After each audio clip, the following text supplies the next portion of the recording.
Hey, for Niners faithful, we are back with another update. And today we are diving deep into the latest chatter around the San Francisco 49ers. Because this offseason is already shaping up to be one of the most interesting in recent memory. There are questions about the quarterback room, the draft, the offensive line, and even the defensive front. And it feels like every single decision the team makes over the next few months could shape the next 3 years of this franchise. Let's start with the quarterback situation because it is the biggest story right now. The big question on everyone's mind is whether the Niners will bring Mac Jones back for the 2026 season, or if they might trade him if the right offer comes along. Kyle Shanahan recently said it is hard to imagine the team not having Mac Jones in 2026. And I actually think that makes a lot of sense. The most valuable thing a team can have in football is stability at quarterback. And Mac Jones proved last season that he can be a legitimate starter in this league. When Brock Purdy went down and missed 8 games, the Niners didn't just survive, they thrived. And Mac played a huge role in that. Think about it, without Mac Jones, the Niners do not make the playoffs. They do not win 12 games. He came in and went 5-3. And he led the team to some of the most memorable wins of the season. The Week 3 game against Arizona, the game-winning drive was vintage Mac. And then that Thursday night showdown in Los Angeles against the Rams, where he threw for almost 400 yards and led the team to a huge upset. As 8.5-point underdogs, Mac Jones was incredible. He resurrected his career. And he did it in a way that nobody expected. After being let go by the Patriots and the Jaguars, people had written him off, but he came back and proved he belongs. The thing is, Mac Jones is a big-bodied quarterback who fits Kyle Shanahan's system perfectly. If you remember the pre-draft hype back in 2021, Shanahan loved him for a reason. Mac had one of the best college seasons we've seen from a quarterback at Alabama. He throws with accuracy, timing, and touch.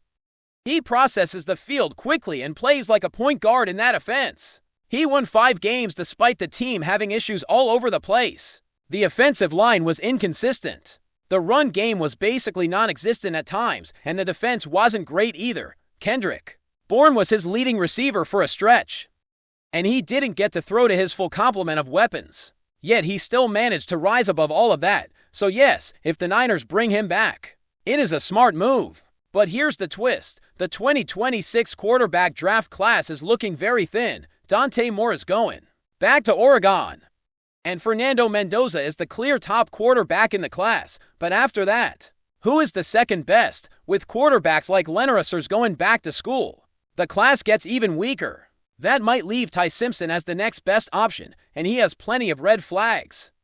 When the quarterback pool is thin and there are multiple teams looking for a franchise quarterback, it drives up the market value of a player like Mac Jones. That is why even if Shanahan says he expects him back, the Niners could still be tempted to trade him if the offer is too good to pass up.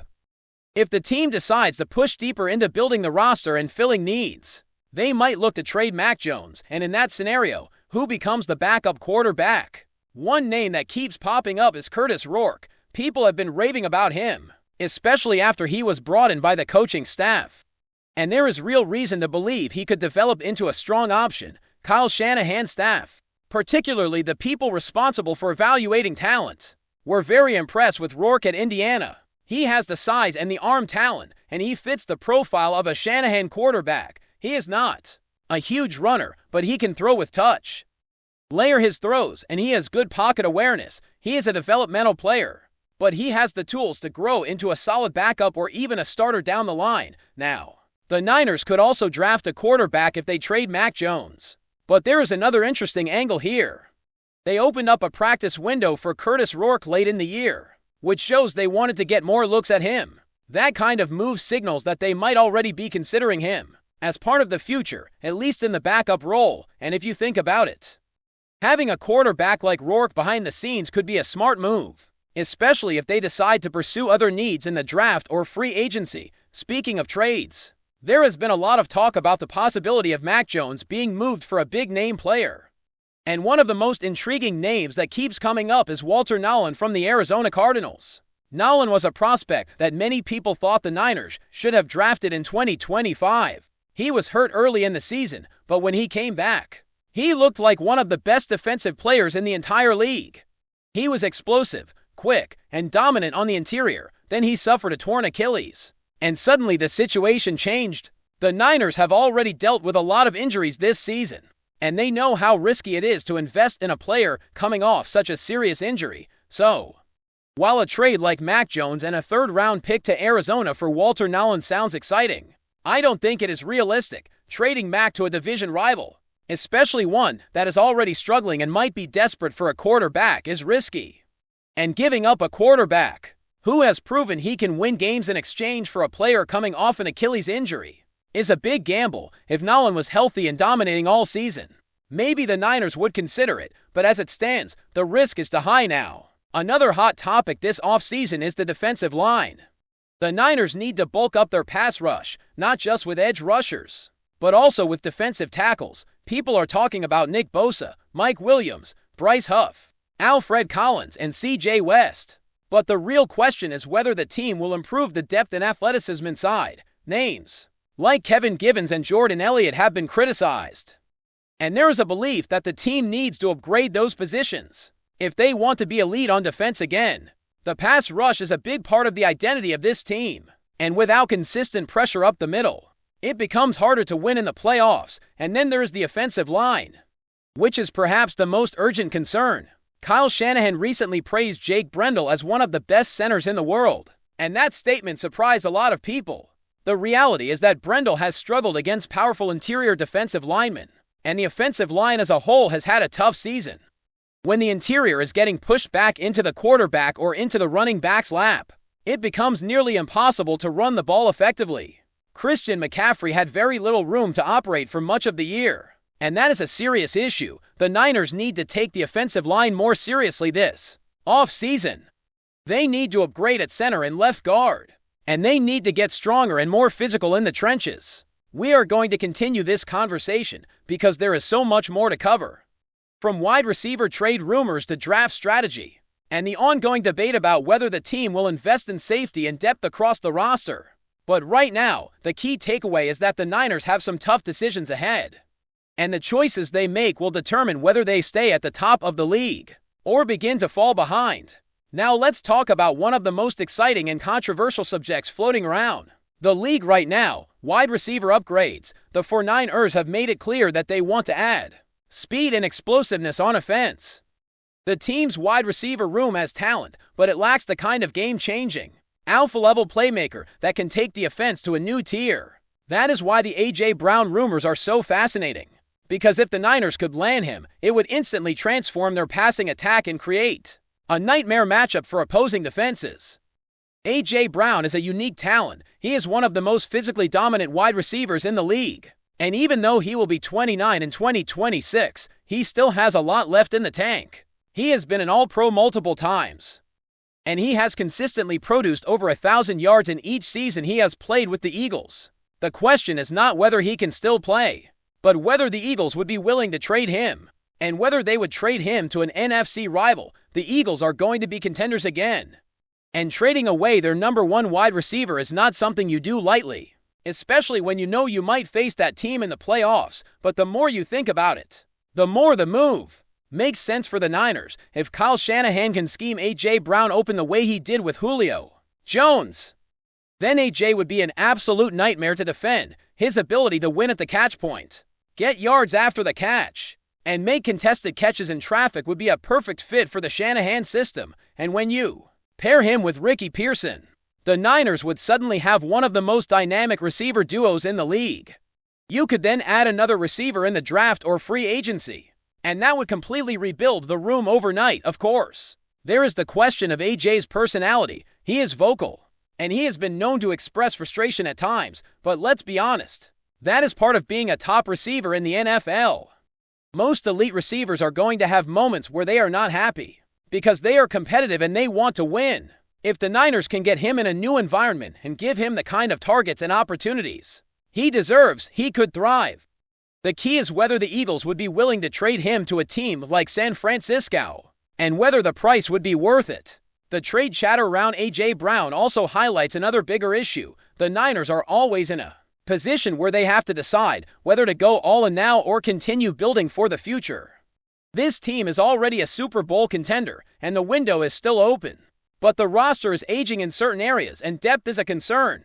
Trent Williams will be turning 38, and he has been the anchor of the offensive line for years. He has saved the line more times than anyone can count. But the team has to be thinking about his eventual replacement. The smart move might be to draft a player who can play left guard immediately, and then slide him out to left tackle. When Williams retires, the offensive line strategy is one of the most important pieces of this puzzle. If the Niners do not take an offensive lineman early in the draft, they could be putting themselves at risk down the road. It is not just about replacing Trent Williams, but also about building depth and continuity. The Niners have had issues with injuries and inconsistency on the interior, and the only way to fix that is to invest in talent and make the line a priority. This is a team that wants to win now, but it also has to plan for the future. Another big story that has emerged is the idea that the organization should invest more in player safety and infrastructure. There has been a lot of discussion about the practice field and whether the team should conduct an investigation into the conditions that might be causing injuries. Some fans believe that Jed York should invest in the football operations, especially if the organization is worth nearly $9 billion. The argument is simple: if player injuries are impacting the team's performance and the ability to attract free agents, then it is worth spending money to protect the most important assets the team has, which are the players. The Niners are one of the most valuable franchises in sports, and they have a brand that is iconic. They are hosting Super Bowl 60, and the revenue they generate is massive. So it does not make sense to cut corners when it comes to player health. If the players are voicing concerns about the field and the organization is not addressing them, that is a problem. The team should be proactive and do what is necessary to ensure the safety and longevity of the roster. It is not just about winning games. It is about protecting the players who make the team successful. Now, let's shift gears and talk about the linebacker situation, because it has been one of the most surprising storylines this season. The Niners added Eric Kendricks in November, and he immediately made an impact. His veteran presence and instincts helped stabilize the defense, and his play against the Eagles was a major reason the Niners were able to stay competitive. Without him, the team likely loses that game, but the question now is whether the Niners will bring him back.